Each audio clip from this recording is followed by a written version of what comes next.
আমরা এইখানে কোনো ধরনের সংঘাতের জন্য আসি নাই। আমাদের মূল কথা হচ্ছে যে আমরা ব্যাট দিব না, আমাদের এডুকেশনে আমরা ব্যাট দিব না, এইটা আমাদের মৌলিক অধিকারের একটা।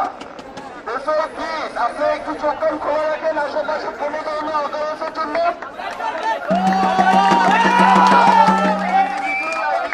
যাদের আছে সাথে রাখেন, আর বহিরাগত কাউকে আপনারা কোনো ধরনের সংঘাতের জন্য উস্কানি দিয়েন না প্লিজ।